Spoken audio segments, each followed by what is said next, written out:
All right, let's see. Let's get started with the Ben Shapiro. One of those areas is the area of transgenderism. The argument that is typically made by gender theorists is that gender is entirely separate from sex. You've seen the argument made that gender theorists, bro. It's kind of funny whenever conservatives talk about gender and like people who have a better understanding of gender than they do, because it is a social construct, no matter how hard they try to make it seem like it's not. They make it seem like motherfuckers are doing alchemy. These are gender benders. Everyone thought that the only elements that you could bend were earth, water, air, and fire. Turns out they're gender bending. It's like you're making it seem way sicker than it actually is. You know what I mean?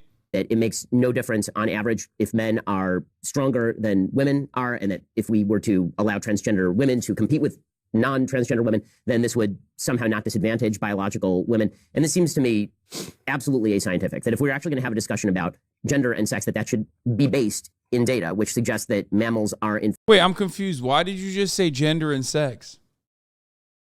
I don't get it. Hold on. Why did you just say gender and sex? Do you mean like fucking? Like sex as in fucking? Or do you mean like gender and sex as in like two separate concepts that are, of course, related to one another in some ways, but interesting. In fact, binary in terms of their sex, unless you have intersex birth defects typically, or genetic... Bro, once you realize that like 98% of conservative commentary is just about being a fucking asshole, things change dramatically for you. Like, he's vice signaling again. He's like, intersex people are birth defects. It's like, dude, that is so wild. Like, why are they birth defects? Because it doesn't correspond to how I understand gender as a rigid binary. So it's a birth defect. And whenever you talk about it's not a defect, it's not the norm though. Yeah, it's not in the norm. I know.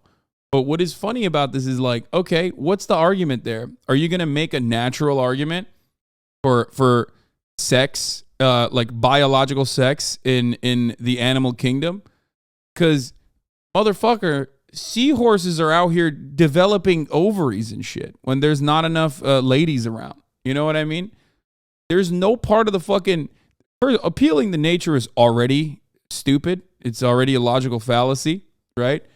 But like, when you appeal to nature, you're basically talking about like the gayest shit that anyone could have ever imagined. Like, the most trans and the most gay shit ever happens if you've had a dog ever, if you've like ever adopted a dog, or if you have like an animal, okay, in your house. You already know dogs are gay as fuck, straight up. So it makes no fucking sense, like, to talk about nature when like nature is way more gay than humans who also exist in nature. But like nature in the wild, unrestricted, is super gay, like omega gay and omega trans. You know what I mean? Defect. I'm happy to opine on this. This only matters because today we segregate nearly all sports by gender. Otherwise, why do you even give a shit what someone identifies with? So we live in a free country, and with consenting adults and people free expression of who and what they are. Yeah, on adult level, I agree with you. I think it does matter what you teach That's what children. I'm saying. And so, wait, I thought Ben was a libertarian. I don't agree with that. Wait, what do you mean? You can't express who you are? Like, what's it to you, nerd? Shut the fuck up. Like, seriously. Why are you so bent that there are people just living free? He's just like, no, I don't agree. Everyone should have the boring, sexless life that I live. so there's the matrix of what you are biologically, how you express yourself, who you choose as a sexual partner. If we actually live in a free country, as we tell ourselves, people's freedom to behave in any of those ways should not concern you at all. Nor are they requiring that you behave that way. Okay, this is for their own freedoms, because we live in a... Yeah, no one is forcibly transing Ben, okay? Even though he would be cute. We have seen photos of Jen Shabibo, and, she ain't bad. Free country. Now, what is unresolved here is, what do you do with sports? It's unresolved. And I've followed that closely, and I don't see any I don't see any meaningful solutions to come down off of that. We know that hormones manifest differently in different people, and there's the whole thing with steroids. Steroids are hormones, right? And we rallied against steroids in professional sports because it gives you an undue advantage. So, and I've tried to think of what the future of sports would be in the world of a gender spectrum. And it may be, you don't specify whether it's a male or female sport. You just take measurements of what your hormonal balances are. And so you compete based on your hormones. This is thought I had. I don't know. I don't know where it's going to land. The WNBA won't be in business for very long if that's the case. I disagree. I think, like, first of all, if trans people were as like fire at athletic competition as the way conservatives claim that they are, and not just like a bunch of coder sock wearing Hearts of Iron players who love modding Fallout New Vegas and just, you know, being left alone and memeing and shit. If trans people were just like that fucking good at athletic shit, then trans women being incorporated into a space that's otherwise dominated by cis women would literally bring more eyeballs and therefore more revenue to all of these sports, genuinely uplifting female sports in general. But of course, that's not the case.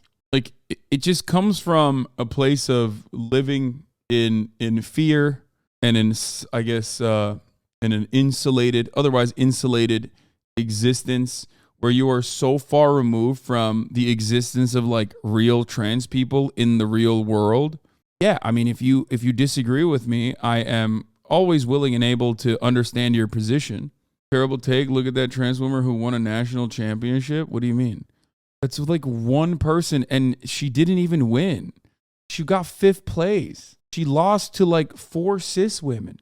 And even then, you would just basically, you would be pointing to like a singular individual. This conversation breaks people's brains a lot, weirdly enough. But yeah, like I said, if that was the case, if trans women were just fucking goated at sports, like just across the board, more people would probably watch. It'd be more entertaining. It'd be more interesting. There's been a story about a trans fighter beating our local fighter in women's league or whatever. So yeah, it's happening. Yeah, you think it's happening because, one, there aren't that many trans people in general, and there aren't that many trans people that are competing in athletic competitions. But the reason why you think it's happening is because whenever a trans person actually competes, it becomes a matter of news. Everyone always talks about it endlessly. And we are, unfortunately, lizard-brained dipshits, all of us, right? We're all super lizard-brained. So when we get stimulated by something that's like fascinating and new, a phenomena, right?